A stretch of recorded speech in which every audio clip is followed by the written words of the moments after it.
Hey guys, welcome back to today's video. Today is Wednesday, December 10th, 2025, and today we have some massive news out of the city of Miami down in Florida as Democrats flip the mayoral election, the mayor's office for the first time in nearly 30 years. Democrats won last evening in the Miami mayoral election that took place on December 9th. It was an election that had an initial race earlier on this cycle that eventually prompted a runoff election between Democrats and Republicans. And this was a race where Donald Trump had made an endorsement of the Republican here. We saw that this was a race that was, very much focused on by both sides of the aisle. The initial expectations early on in the election was that the Republicans would end up winning. By the end of it, it was closer to being a toss-up. But the fact is that this race that seemed to see so much uncertainty around who might be winning, who might be up, Donald Trump's influence, Democratic Party, influence, all of these different things, where we saw that Eileen Higgins defeated Emilio Gonzalez in the Miami mayoral election, not even by a small amount, but by 19 percentage points across the city, in a city that only voted for Kamala Harris by less than a percentage point. Miami has been the subject of a lot of conversation by Democrats on the national level after the 2024 presidential election saw Miami-Dade County to vote for Republicans on the national level, on the presidential level rather, for the first time in a very, very long time. I think we're dating back 20 years, not even then, because George W. Bush was not even able to win Miami-Dade County. You would have to go back to 1988 when George H.W. Bush, LOL, ended up winning this district, ended up winning this county by roughly 11 in the same way that Donald Trump did. And it's no doubt that Donald Trump's victory in Florida was excessively large. It was larger than Bush's, in previous elections, and it showed electoral dominance from Donald Trump in this state that has gone from being a swing state to being a state that Republicans pretty much rely on for a multitude of elections. But a big determining factor in why Miami and other parts of the state shifted in favor of Donald Trump had to do with a shift amongst Latino voters in some of these states. I guess we're not going to get the headline there from the LA Times, but we'll get it from CNN about Republicans who, won them over in 2024, but are losing Latino voters in 2025 in record fashion. When you take a look at Donald Trump's approval rating on the national level, it's not really a shock that that's what you're seeing here. Donald Trump is down about 15 points on the head-to-head between disapprove and approve, and it's clear that voters, no matter the demographic, have really soured on the president in a record way. And I think we saw that last night in the Miami mayoral election. Donald Trump should have had outsized influence on this race. Even in 2017, Republicans were winning 86% of the vote. In 2021, they won 79% of the vote. And yet 4 years later, this race goes to the Democrats in the runoff election by a pretty significant amount.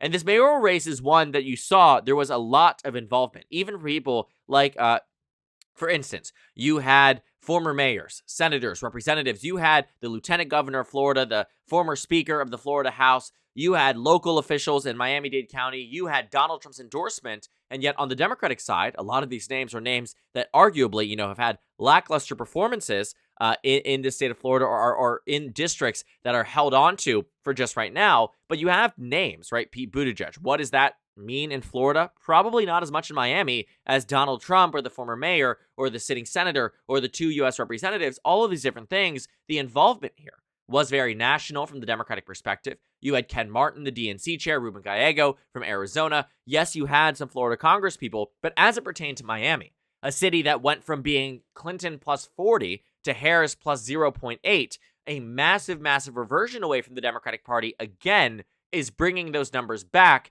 to where they were in previous elections, and in a way that is exceptional for the Democratic Party.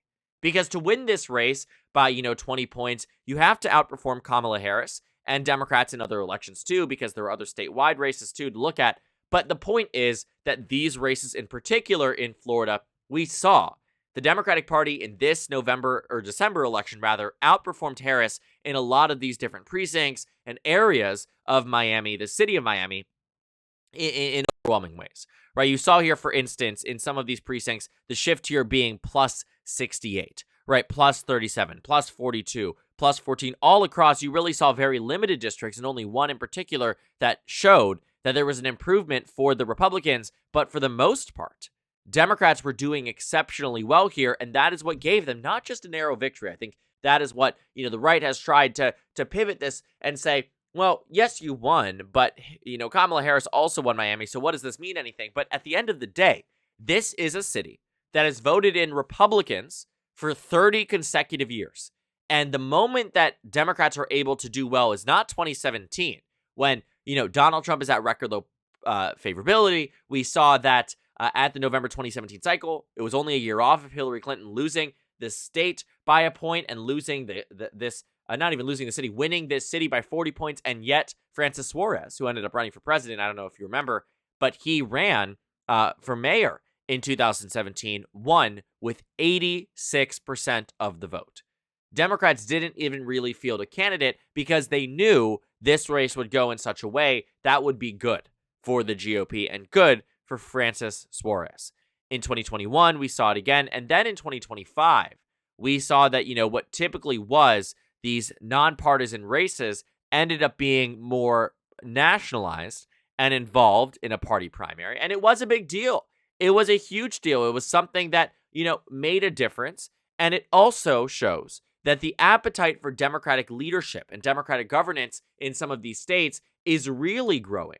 That in Miami, in particular, you see a city that had largely shifted away from Democrats again at record pace and then stormed back with voters really shifting towards the Democrats here. And I think that's what's going to be interesting is that, and this is from a visual perspective to see, where the population centers really are in Miami. Let's just do this on a more, scaled down way. I guess it's, we'll have to reset it here to do it on 5 times. Maybe we'll do it on 10 times. This is a little bit easier to see. But the point is that the Democratic areas with high population really turned out to vote. And I don't know if this is 100% voter persuasion because we won't ever be able to know that. But we absolutely can speculate that as Donald Trump and Republicans are losing ground with Latino voters, and the city of Miami, which has a lot of Latino voters, and just in general Miami-Dade County, if this was to be replicated across the state, it isn't to say that if Miami-Dade County shifted, 20 points to the left, that Kamala Harris would have won Florida. It's not even as big enough population-wise to even make that case. But it certainly would have made a difference. And in 2020, for instance, if Joe Biden had done as well as, Hillary Clinton's 30-point margin in Miami-Dade and maintained his wins in a lot of other parts of the state where we saw dueling, effects, where 2016 versus 2020, some of the areas with higher white populations ended up doing better for Joe Biden, but in areas with higher Latino populations ended up doing better for Donald Trump.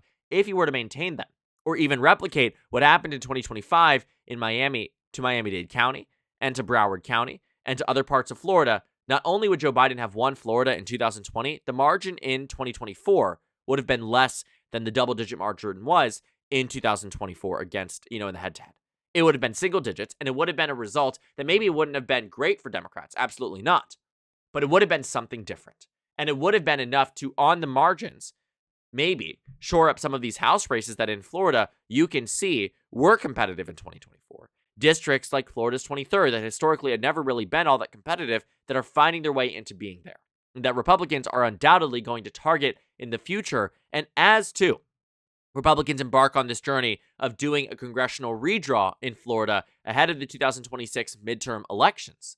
What is important to note is that if they are unsuccessful in solidifying GOP vote share in these new districts because they are counting on trend lines from 2024 that are showing stark reversions in 2025, they could draw a dummy mander in the same way Republicans did in Georgia in their most recent election. If you don't know what I'm talking about, I'm making on a video that'll come out later today, but to give you just the top line here, we can actually use VoteHub for this. I didn't realize there was a dark mode. I think that's a little bit easier on my eyes, but if you look at, the results on VoteHub, we'll have to go back to their website here, but you go to their elections, you go to the Georgia House District result. This is what we called a dummy mander. It is an election, and it's a district that is drawn in a way that was made to be safe for the Republican Party. They took the city of Athens, which has the University of Georgia and a lot of surrounding, Democratic vote share. They cracked it into 3 different districts. You can see the intentionality behind some of these lines that are drawn, but it was done to ensure that Republicans would constantly win these districts. And that's because they were counting on trend lines from 2020, from 2016, that are now biting them in the back that they will have to deal with this district, not just in the special, but in 2026, in 2028, and in 2030, that there's a real possibility that if these trends continue, Republicans could never win this district again. And in the city of Miami, as much as I don't want to say that this is indicative of the rest of the state of Florida, I do think it is indicative of something. And that something is that I think we are seeing that on a point of demographics, on a point of, Latino voters in Miami and across the country, it isn't just polling data that shows that Trump is underwater. It is not just a survey that's done of Latino voters nationwide that is the only warning sign for the Republican Party. It is absolutely elections like these where Democrats are somehow winning control for the first time in 3 decades. These things don't happen by accident. And the Republican Party would be naive and foolish to believe that if they ignore these trends, they will simply go away because voters are angry. Every voter on this front on the national level, a 15-point delta between the disapprove and the approve. It is massive. And I think it would be foolish to believe that this is not being primarily driven by voters who have found themselves at home with the president in 2024 and now far and distant, removed away from it in 2025. Because Donald Trump's approval amongst white voters has only fallen off by the high single digits. But amongst black voters, Asian voters, Hispanic voters, record losses. We talked about this the other day. Young voters too. It is across the board. It is really what I think will be truly damaging to the GOP. And this Miami result is only more indicative of what is to come. Because what happens in 2026, when what happens in Miami happens on the national level? Democrats win. What happens if Republicans draw districts in a way that counts on trends that, yes, in 2024, Latino voters shifted towards Trump massively, but what happens when they shift away? What happens if this result in Miami, which was a stunning and shocking upset for the Democratic Party, can be replicated on the national level? Republicans are screwed. And so I won't sit here and say that this Miami result is the end-all be-all. There is more to unpack and more to understand about the dynamics of this race, but the top line is this was a phenomenal victory for the Democratic Party and one that is absolutely worth looking at too as a blueprint of how Democrats can win back over voters that might have left them in the last presidential cycle, but are keeping an open mind for 2025 and beyond. Because it will be races like these that will define the Democratic Party's strategy as to how they reach certain types of voters in a way that brings back voters that have never found themselves, voting for Trump until 2024, that are now considering a turn back to the party that they have voted for their lifetimes. And if Democrats do not capitalize it on a way that you are seeing here in Miami, they are squandering and not meeting this moment because it really is a turning point for this country. And looking at Miami's mayoral election, this is a great example of exactly that. And we'll see what the response is, not just from the Democrats, but also from the Republicans. But as it stands right now, you'd much rather be a Democrat in 2026 than a Republican.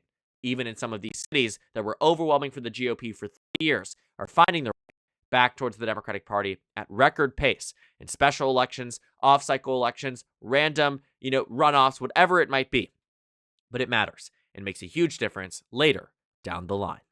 So thank you guys so much for watching this video. Make sure to comment down suggestions below. Subscribe on the left if you haven't already, and check out the Instagram and Twitter. At the bottom left of the screen, there's also a Discord server for you to go ahead and join. On the screen, there's a video for you to watch, and then a playlist for my 2025 election analysis videos. Again, thank you guys so much for watching, and I will see you all later today.